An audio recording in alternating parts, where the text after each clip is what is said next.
আসসালামু আলাইকুম। বিপদ যেন আসলে আমাদের পিছনেই ছাড়তেছে না, কি বলবো জানি না কেন এরকম হচ্ছে আমাদের সাথে।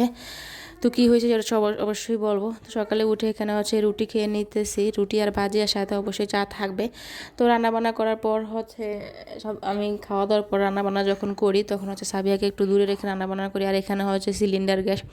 তো আমি এখানে মাছ টাছ রান্না করতেছি আর সাবিয়া হচ্ছে খেলাধুলা করতেছে। আর রান্নার পাশাপাশি আমি হচ্ছে গড়টর একটু গুছগাছ করি, তারপর সাবিয়াকে খাওয়ানোর চেষ্টা করি। আর সাবিয়ার বাবা আজকে বাসায় ছিল, তো আজকে একটু তাড়াতাড়ি রান্না বান্না করতে হবে, কেননা ডিউটিতে চলে যাবে তার জন্য। আমি এখানে সকাল সকাল উঠি, আর আজকে মোটামুটি রোদই ছিল। তো আরও ঘরে কিছু একটা কাজ কাজ ছিল আর কি।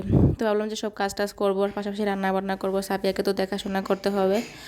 কিন্তু হঠাৎ করে সাবিয়া যে এরকম একটা দুর্ঘটনা ঘটাবে আসলে বুঝতেই পারি না। যখন তরকারিটা বসানো ছিল, সাবিয়া হঠাৎ করে এসে, মানে ও তো চুলাটা নাগাল পায়, ও হঠাৎ করে গ্যাসটা বাড়াই দিছে। তো দেওয়ার কারণে হচ্ছে একদম কি বলবো, বানিয়ে দিছিলাম মাছে। তো আমি হচ্ছে ওই রুমে একটু গেছিলাম, সাবিয়া হঠাৎ করে এসে গ্যাসটা বাড়াই দিছে। আর একদম জোল পড়ে একদম কি বলবো, আগুন জ্বলে গেছে, এরকম একটা অবস্থা হয়ে গেছে। মানে একদম পুরো গ্যাস বাড়ায় দেওয়ার পরে এখানে বক্স টক্স ছিল, বক্সের মধ্যে আগুন লেগে গেছে পুরো, মানে অবস্থা অনেক খারাপ হয়ে গেছিলো। মানে আমি তো বুঝতেই পারি নাই কি, ও তো মানে দেখে একদম ভয় ভয়ে চিৎকার করে উঠছে। তো আয়সা দেখে একদম এই অবস্থা, সব কিছু পড়ছে। আমি তো ভয়ে এসে, একদম গরম তরকারি ছিল, আল্লাহ সারাইছে যে ওর উপরে পড়ে না। আর হচ্ছে যে গ্যাস, মানে এখানে সিলিন্ডার ছিল, সেটাও আরেকটার ভয় ছিল, কী যে বলবো জানি না। তো যাই হোক, আল্লাহ যে আমাদেরকে রক্ষা করছে এটাই আমাদের কাছে অনেক কিছু। এসে দেখি পুরো সব কিছুর অবস্থা শেষ করে দিছে। আমার মেয়েটা যে অনেক ভয় পাইছে, আসলে কি বলবো, ও যে একদম চিৎকার করে কি বলবো ছিল। আর মানে ও আর ঠিক আর হচ্ছিল না, সেটা দেখে আমি ওকে ধরবো না গ্যাস ধরবো, আসলে আমি ঠিক বুঝতে পারতেছিলাম না। আসলে ওই সময়টা আমাদের মানে কি বলবো, মাথা ঠিকঠাকভাবে কাজ করে না।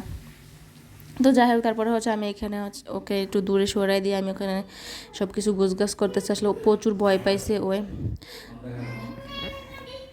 তো জানি না কেন আমাদের সাথে এরকম হয় হঠাৎ করে।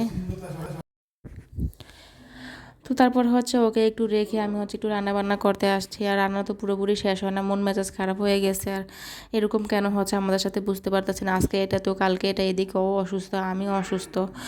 তো জানি না কেন এরকম হচ্ছে। গত 2টা বছর ধরে আমাদের জীবন থেকে মনে হচ্ছে কোনোভাবে বিপদ যেন যাচ্ছেই না, একটার পর একটা লেগে তো আসে। আসলে কি খাবো আর কি ঘুমাবো, কি ভালো থাকবো, মনটা যে কত খারাপ লাগে আসলে প্রত্যেকটা মুহূর্তে, মানে কি বলবো, একদমই অস্থির অস্থির লাগে। তো সাবিয়ার বাবা হচ্ছে বিকেলে সাবিয়াকে নিয়ে একটু বাইরে গেছে। ও সারাদিন ভয়ে খাওয়া দাওয়া করে নাই, কান্নাকাটি করছে। তো আমি বললাম যে ওকে নিয়ে একটু বাইরে যাও। তো বাইরে থেকে আসার সময় আমার জন্য হচ্ছে মিষ্টি নিয়ে আসছে। আর সাবিয়াকে একটু মিষ্টি মাঝে মাঝে খাওয়ানো ট্রাই করি, মানে সব খাবারই এখন একটু ট্রাই করি, কেননা আগেও হচ্ছে ওকে কোনো খাবারই মুখে দেওয়া যাইতো না। ওকে খাওয়ানো ট্রাই করাটা আমার জন্য খুবই খুবই কষ্ট ছিল। তো আর আমার জন্য হচ্ছে এগুলো কি বলে, তিল দিয়ে বানানো জানি না, এগুলো নিয়ে আসছে। আর সাথে হচ্ছে মিষ্টি নিয়ে আসছে। সাবিয়া মানে অনেক ভয় পাইছে, মানে ওকে ওই বাইরে যাচ্ছে না, খাওয়া দাওয়া করছে না, মানে ভয়ের, মানে একদম এতটা ভয় পাইছে, ও চিৎকারের সাথে সাথে ওর বমি করে দিছে। ও তো কখন আর এরকম একটা অবস্থা দেখে না। আর আমি সবচেয়ে বেশি ভয় পাইছি যে কি না কি হয়ে যায়, আগুনটা লেগে গেছে। আর মানে যখন পাশে যে ওড়নাটা ছিল ও কাপড়ে লেগে গেছে, আমি মারাত্মকভাবে ভয় পাইছি। তো আল্লাহ যে এত বড় একটা বিপদ থেকে আমাদেরকে রক্ষা করছে, সেটা আল্লাহর কাছে হাজার হাজার শুক্রিয়া। জানি না কোনো পুণ্য করছি হয়তো, সেই পুণ্যের জন্য আজকে আল্লাহ আমার মেয়েটাকে এত বড় বিপদ থেকে রক্ষা করছে। তো সবাই আমাদের জন্য একটু দোয়া করবেন। তো এখানে হচ্ছে দেখেন ও কীভাবে মনমরা হয়ে ওর বাবার জন্য তাকায় রয়েছে। তো ওর বাবা ডিউটিতে আসছে। তো আসার পর হচ্ছে একটু চা জাল দিয়ে দিছে। আর মেয়েটা হচ্ছে এখানে খুব ভয়ে আর কি, কী বলবো, এক কোণে হয়তো গিয়ে দাঁড়িয়ে থাকে আর কি। তো সবাই আমার মেয়েটার জন্য দোয়া করবেন, আমাদের জন্য একটু দোয়া করবেন। আর সবাই একটু নিজেদের বাচ্চাদের প্রতি একটু খেয়াল রাখবেন বেশি বেশি করে। তো সবাই ভালো থাকবেন। আজকে এই পর্যন্ত, আল্লাহ হাফেজ।